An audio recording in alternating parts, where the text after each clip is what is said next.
Bonjour à toutes et à tous et bienvenue dans cette nouvelle capsule dans laquelle nous allons faire une nouvelle application sur le circuit électrique en série. Dans cette application-là, nous allons appliquer la loi d'Ohm relative à un conducteur ohmique. Nous allons appliquer aussi les différentes lois relatives à la tension électrique et aussi à l'intensité du courant électrique.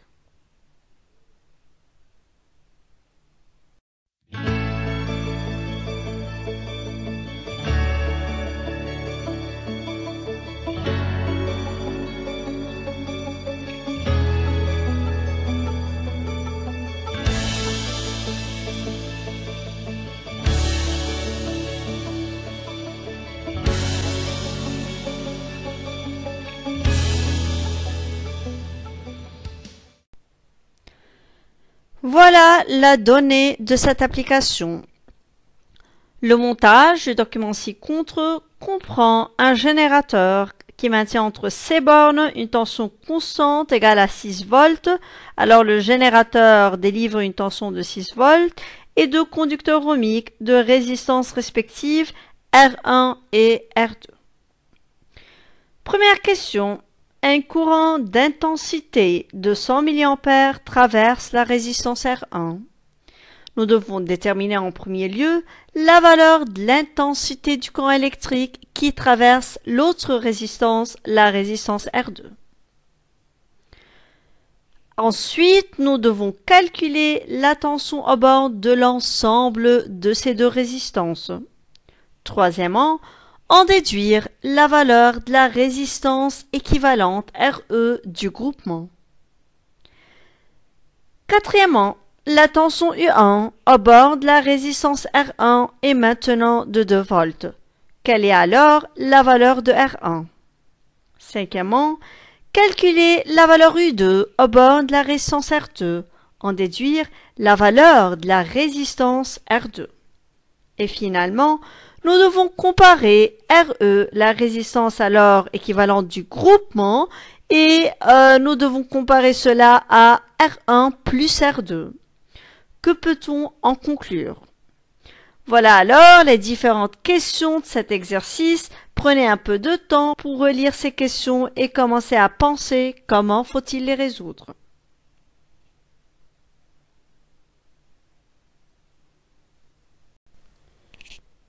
Dans la première question, comme c'est déjà mentionné, que le courant électrique qui traverse la résistance R1 a une intensité de 200 mA. Nous devons alors déterminer la valeur de l'intensité du courant électrique traversant la résistance R2. Ici, à très bien faire attention que les deux conducteurs ohmiques de résistance R1 et R2 sont en fait branchés en série. Donc, ces deux conducteurs ohmiques sont traversés par le même courant ou bien sont traversés par le courant ayant la même intensité. Par suite, d'après la loi d'unicité de l'intensité en série, nous pouvons dire que l'intensité du courant électrique traversant R1 est égale à l'intensité du courant électrique traversant R2 qui n'est autre que 200 mA ou bien 0,2 A dans le système international. Voilà alors la valeur de l'intensité du courant électrique traversant les deux résistances.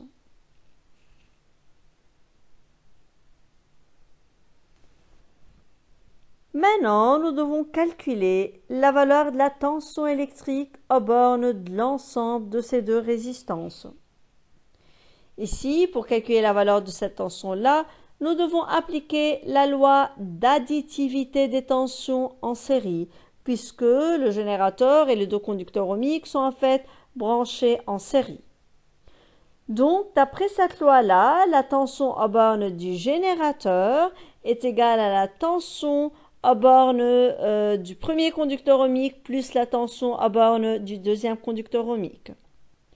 Donc, la tension aux bornes de l'ensemble de ces deux résistances vaut alors 6 volts.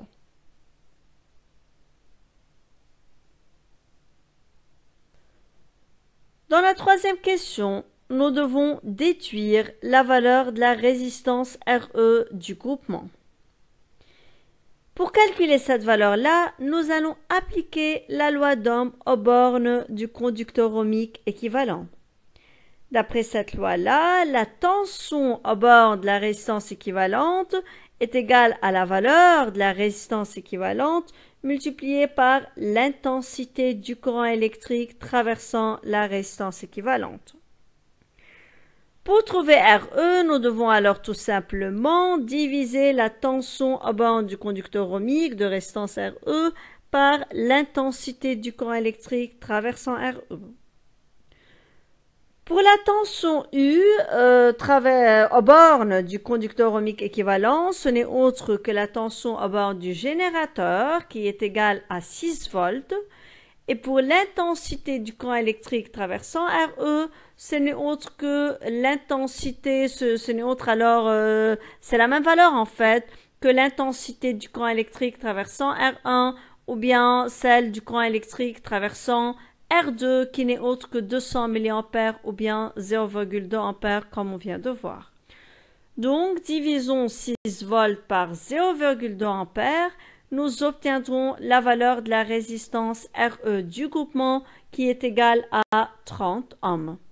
Alors nous pouvons remplacer R1 et R2 par RE ayant comme valeur 30 ohms.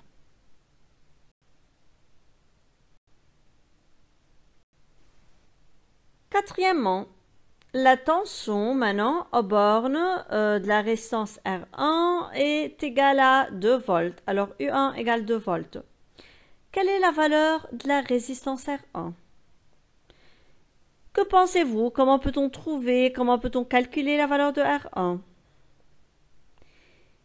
Ici, en fait, pour trouver cette valeur inconnue, cette valeur de R1, nous devons tout simplement appliquer la loi d'Ohm relative à R1 ou bien aux bornes de R1. D'après cette loi-là, U1, qui est la tension aux bornes de R1, est égale à R1, la valeur de la résistance R1, multipliée par le courant électrique qui traverse cette résistance-là. Donc, pour trouver R1, nous devons diviser U1 par I1. Pour U1, c'est égal à 2 volts comme c'est mentionné dans cette question-là. Et pour I1, on a déjà démontré que c'est égal à 200 mA.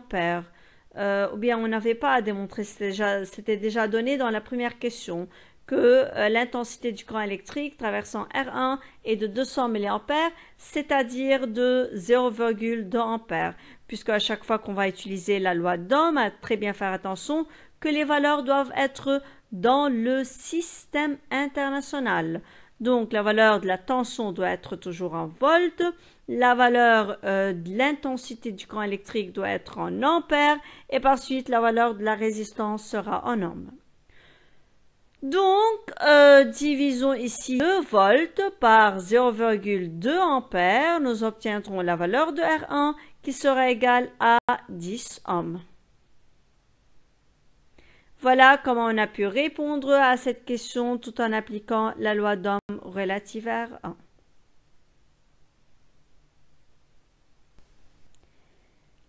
Cinquième question. Nous devons calculer la valeur U2, la valeur de la tension U2 au bord de la résistance R2. Ensuite, en déduire la valeur de la résistance R2. Pour calculer U2, nous devons appliquer la loi d'additivité des tensions en série, puisque le générateur et les deux conducteurs ohmiques sont branchés en série. Donc, d'après cette loi-là, la tension aux bornes du générateur est égale à la tension aux bornes de la première résistance plus la tension aux bornes de la deuxième résistance.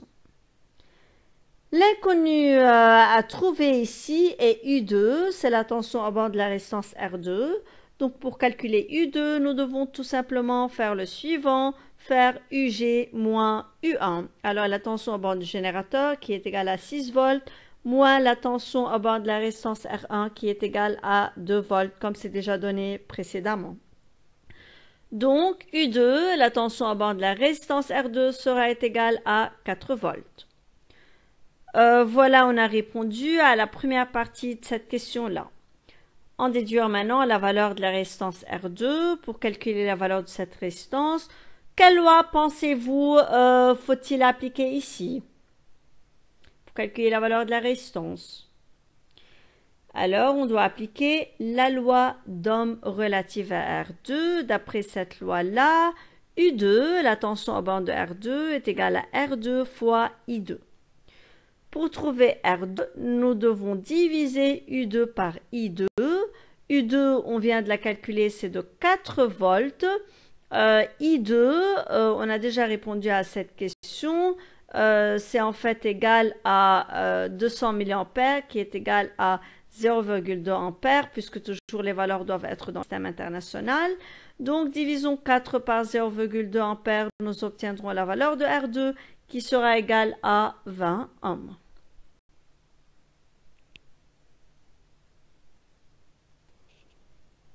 Finalement, nous devons comparer la valeur RE à la valeur de R1 plus R2. Et que peut-on en conclure?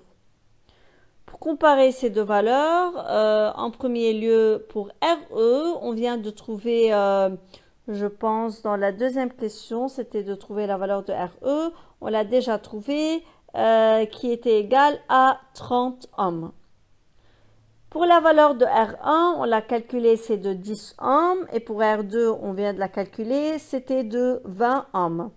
Alors R1 plus R2, ce n'est autre que 10 plus 20, alors c'est aussi égal à 30 ohms. Par suite, en comparant RE à R1 plus R2, nous venons de voir que ces deux valeurs sont égales. Alors RE est égal à R1 plus R2. Voilà, c'est tout pour cette application-là. N'oubliez pas de s'abonner à la chaîne et de cliquer sur la cloche afin de recevoir toutes les notifications sur les applications similaires. À bientôt!